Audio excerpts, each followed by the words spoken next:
Hey, so you joined me today to ride this. I'm going to test ride this here bike in this lovely weather. That's a Trek Powerfly 9. It's going to be the second electric bike I've ridden. The bike I've ridden is a high bike, so the high bike's basically the same bike with different frames, so same motor, same battery.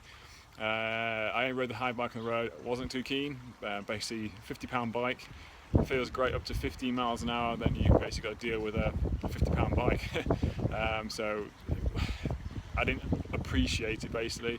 There's been a lot of hype, a lot of chat about these bikes. It's been a load of fun off road, just mindless fun, just powering up the hills, bombing down the hills. So I'm gonna objectively test it today, see what I think to it, give my honest comments and criticisms about it, and tell you what I think. What a beautiful day to do it on. So let's have a look. Okay, so let's check the bike out. Basically, this is Trek's actual Powerfly bike, designed for the power bike. It's not an EX8 or an EX range bike. It has got the APP pivot there. It has got the floating mount and stuff. So it's just basically a 4-bar linkage bike. Rock shock, Monarch shock, Revelation forks, XT brakes, Revelation, reverb dropper seat post. 11-speed SRAM group on there, so lots of low gears, decent sized rotors, just 180 front and rear, plenty of stopping power there.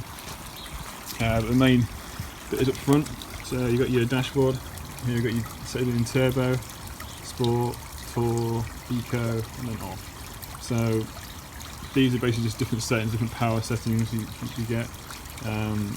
To be fair, from what I've heard, a lot of people don't use the turbo because it's actually too much a lot of the time.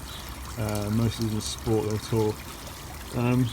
In terms of the range you can go, how far you can go on a charge, which depends on what system you have it on. You do have different options here. It's all done by push button using.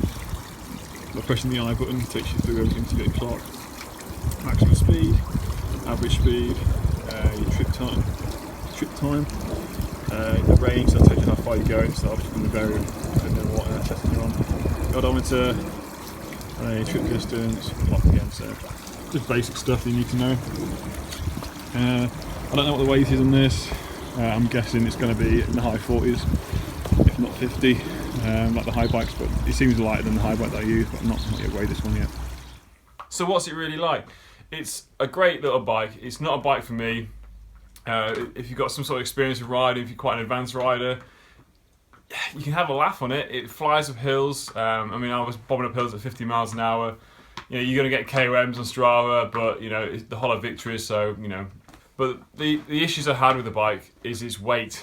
I weighed that the other day, and it weighs 48 pounds, and that's a lot of weight. You get a lot of main weight in the front of the bike with the battery. So pulling up to do manuals, bunny hops and stuff is really hard.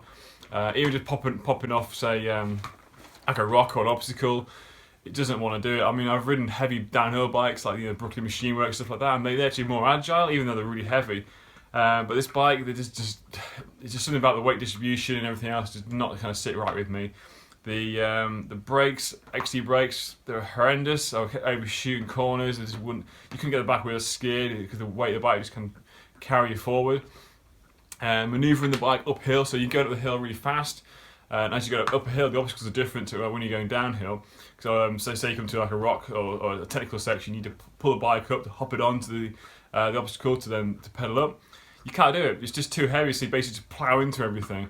There's lots of rocks and stuff that hit on my feet because as you're pedaling, you slam into things and you can't manoeuvre the bike the same. So it took a lot of fun out of it for me. So as a mountain bike, as a bike you want to use all over the place, you can't do it. If your kind of riding intentions are more of rolling trail centres, you're not too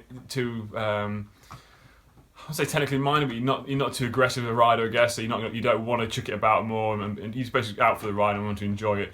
It's a good bike, yeah. So say you're not a particularly fit person, you want to ride with people who are fit. It's going to help you. You'll be able to keep up with them. You're going to have a good time. One of the things I was hoping would have with the bike would help me get up hills really quickly, and I'd also be able to get down the hills really quickly as I would do normally. But the problem with it, getting back to the weight, on even something like a moderately, steady downhill, where you can get out the side and really sprint, it wouldn't sprint. It was like trying to pedal a bike up a hill with a flat tire into a headwind. It was really hard work. I got it to like 17 miles an hour, and I was absolutely hanging out my arse trying to get the bike to go faster, and it just wouldn't go faster. So I was going to like sections where I normally going twice as fast, and I was struggling with that bike. It just felt really slow and sluggish. And the other thing as well, when you're climbing, again going back to the climbing aspect, if you go over a technical section and the bike washes out, or you can't get the traction, you can't actually go over the obstacle, you then got to push it. So if you're at a position where you got the like a rock guard or something, you're trying to pedal up it, where normally you could like hop the bike on and manoeuvre it how you want to. You can't do it with this bike because it's just the weight. So then you have to get off the bike and push it up. So then you've got 48 pound of a bike trying to get it over these obstacles, and it's not ideal. So yeah, as a mountain bike, I would write it off. I would not get one. If you're the sort of person who basically wants to go do lots of descending and stuff, you want to basically go bike.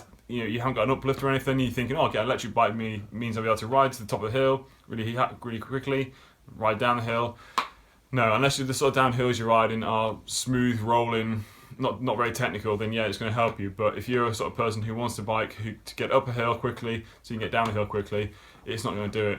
But if you're the kind of person who's not particularly fit, wants to be able to ride with fit people on kind of undulating terrain, kind of trail centre style, smoothish sort of terrain, then yeah, it's a great bike for it. But no, I don't rate it, which is really sad. A lot of aspects of the bike could have been done a lot better.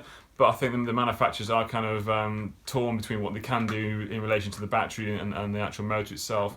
But I'm not saying don't buy electric bikes. Electric bikes are shit.